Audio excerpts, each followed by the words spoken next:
di bidang pendidikan, ekonomi bisnis, pertanian, transportasi, dan kesehatan. Di sini kami beranggotakan Cornelia Insole Cynthia, Eldayani Della Fitnasari, Emilia Fitri, Natalia Novia, Veronica Angela.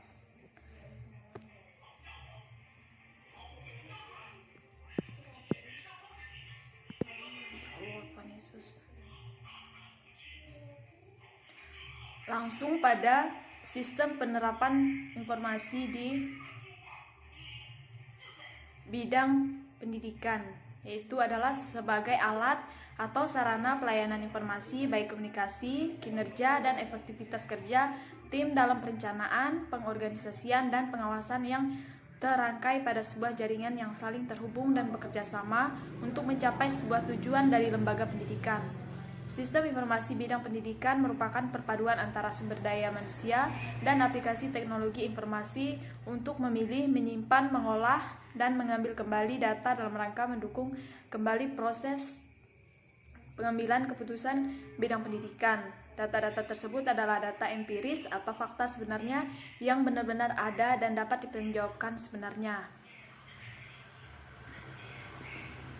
Sistem informasi semakin dibutuhkan oleh lembaga pendidikan, khususnya dalam meningkatkan kelancaran aliran informasi dalam lembaga pendidikan, kontrol kualitas, dan menciptakan aliansi atau kinerja sama dengan pihak lain dalam meningkatkan nilai lembaga pendidikan tersebut. Teknologi informasi sekarang bisa diterapkan di bidang pendidikan seperti halnya pembelajaran berbasis komputer. Contohnya yaitu penerapan sistem ujian nasional tahun 2012 yang berbasis komputer atau dikenal dengan CBT. Berbagai hal penelitian, contohnya berbagi hal penelitian melalui akun blog, LIPI Kemendikbud. Selanjutnya konsultasi dengan pakar melalui internet, contohnya yaitu menanyakan segala hal melalui WhatsApp atau email. Seterusnya perpustakaan online, contohnya perpustakaan online yaitu HTTPS dan seterusnya. Diskusi online, contohnya seperti situs kaskus.com. Dan terakhir e-learning, contohnya seperti brainly.com. Nah, contoh penerapan sistem informasi bidang pendidikan yang pertama, untuk mengerjakan suatu hal misalnya Microsoft Word, Microsoft PowerPoint, dan lainnya yang dipergunakan untuk membuat tulisan atau ketikan bahkan desain presentasi. Yang kedua, ada kalkulator yang dipergunakan untuk menghemat waktu dalam menghitung dan kebenarannya pun cukup akurat. Yang ketiga, untuk mencari informasi terdapat banyak sekali web browser seperti Mozilla, Opera Mini, Google Chrome, dan lain-lain yang dipergunakan untuk mengakses informasi, untuk menambah pengetahuan, dan dapat diakses di setiap saat dan setiap waktu, sehingga bisa menambah wawasan tentang suatu hal dengan mudah dan cepat seperti zaman dahulu. Informasi hanya dapat dari surat kabar, radio, televisi. Berbeda dengan saat ini di mana teknologi kini telah tersaji dalam berbagai macam bidang yang dapat kita kembangkan. Yang terakhir, dapat membuka buku secara online dan cepat sehingga belajar tidak mengenal waktu dan tempat karena kemajuan teknologi itu sendiri. Bahkan ketika di rumah kita dapat mengetahui keadaan di berbagai penjuru dunia dengan adanya media elektronik. Ini untuk penjelasan penerapan sistem informasi di bidang pendidikan. Selanjutnya, baik, selanjutnya teknologi informasi di bidang ekonomi dan bisnis. Teknologi informasi telah banyak digunakan untuk mendukung proses bisnis yang terjadi pada perusahaan, baik bidang ekonomi maupun perbankan. Dengan hadirnya aplikasi-aplikasi dan layanan e-business, e-commerce, e-banking, dan lain-lain, kebutuhan efisiensi waktu dan biaya menyebabkan setiap pelaku bisnis merasa perlu menerapkan teknologi informasi dalam lingkungan kerja. Penerapan teknologi informasi menyebabkan perubahan pada pola kebiasaan kerja, misalnya penerapan Enterprise Resource Planning atau REP dalam dunia bisnis. Peranan teknologi informasi dimanfaatkan untuk perdagangan secara elektronik atau dikenal sebagai e-commerce atau e-dagang, atau perdagangan elektronik. E-commerce adalah perdagangan menggunakan jaringan komunikasi internet. E-commerce merupakan bagian dari e-business, di mana cakupan e-business lebih luas. Peran pentingnya di sini ialah mempermudah cara komunikasi, memberikan pengetahuan dan sumber informasi, manajemen data, sistem informasi manajemen, customer relationship, manajemen, aktivitas bisnis selama 24 jam. Kemudian, peran di bidang ekonomi.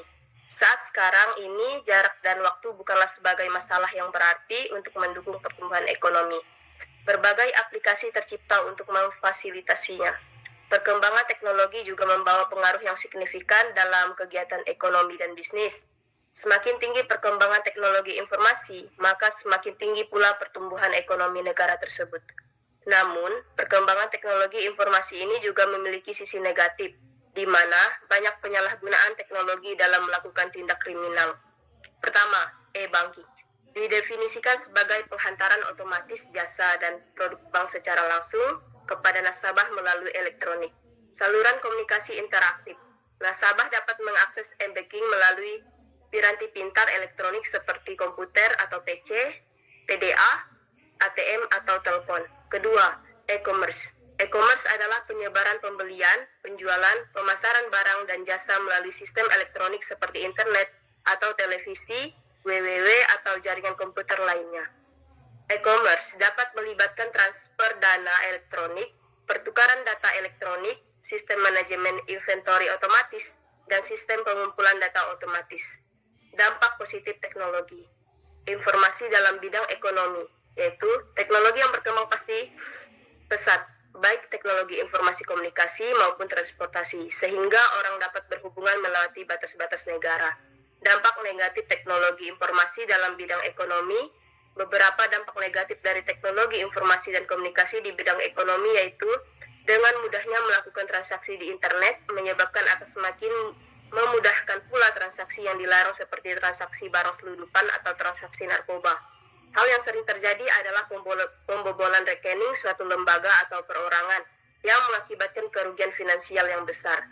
Contoh penerapan TIK dalam bidang ekonomi. Layanan industri makanan akan mengalami peningkatan nilai jual yang akan melebihi angka 632 miliar dolar di masa yang akan datang. Hal ini mendorong banyak restoran akan menggunakan teknologi untuk membantu banyak aspek seperti penjualan dan pelayanan. Ada beberapa teknologi yang lebih canggih telah digunakan berbagai di toko yang dapat mendorong potensi secara global. Teknologi tersebut diantara lain mesin tender makanan berbasis touchscreen, pengelolaan restoran dengan aplikasi berbasis tablet PC, tenaga penghasil biodiesel otomatis, LED alert system, pemantauan menggunakan webcam, vision-enabled training sebuah sistem pro, dan sebagainya. Itulah penerapan sistem informasi di bidang ekonomi dan di bisnis. Selanjutnya, next. Selanjutnya, penerapan sistem informasi di bidang pertanian. Sistem informasi akuntansi pengelolaan dana pengembangan usaha agribisnis pedesaan atau PUAP pada Lapoktan Desa Lubuk Rengas berbasis web. Lapoktan Desa Lubuk Rengas merupakan kelembagaan petani yang ada di Desa Lubuk Rengas, Kecamatan Bantantau, Wayur, Kabupaten Banyuasin, yang dibentuk berdasarkan surat keputusan pada tahun 2007. Teknologi sudah semakin berkembang, yang dulunya kita menggunakan aplikasi berbasis desktop, dan sekarang ini sudah mulai berkembang ke aplikasi berbasis web. Teknologi yang dapat membantu lebih mudah dan cepat serta aman, jelas sangatlah membantu siapa saja, terutama pada sektor pertanian dan agribisnis. Gabungan kelompok tani atau Lapoktan merupakan gabungan yang bergabung dan bekerja sama untuk meningkatkan skala ekonomi dan efisien usaha yang menerima dana pengembangan usaha agribisnis pedesaan (PUAP). PUAP atau pengembangan usaha agribisnis pedesaan merupakan program pemberdayaan usaha agribisnis yang ditunjukkan bagi petani atau peternak di pedesaan dalam rangka meningkatkan kualitas hidup.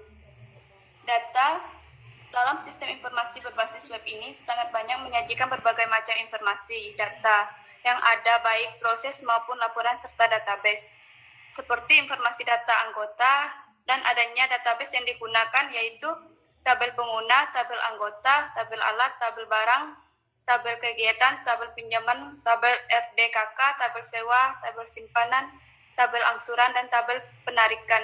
Bagian ini juga termasuk dalam prosedur. Selanjutnya,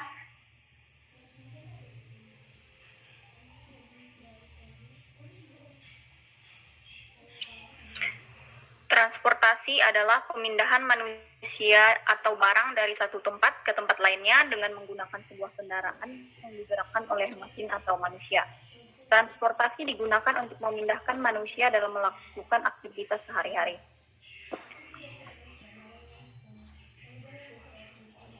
Terdapat 3 macam transportasi yang digunakan manusia saat ini, yaitu transportasi laut, darat, dan udara. Semua kegiatan bidang transportasi tersebut tidak terlepas dari penggunaan teknologi informasi dan komunikasi. Pada transportasi darat di kota-kota besar dunia, sistem komputer digunakan untuk membantu mengarahkan lalu lintas.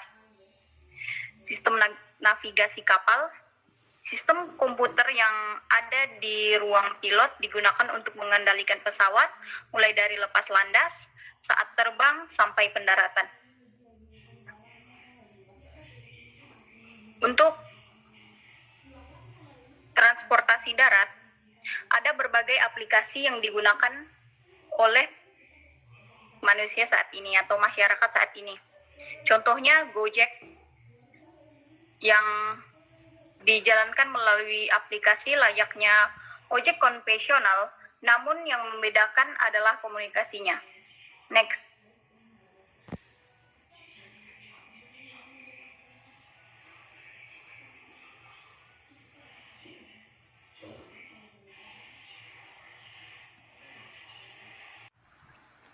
Penerapan sistem informasi di bidang kesehatan. Pertumbuhan teknologi komunikasi dan informasi telah menyentuh banyak lapisan kehidupan, termasuk di dalamnya sektor kesehatan.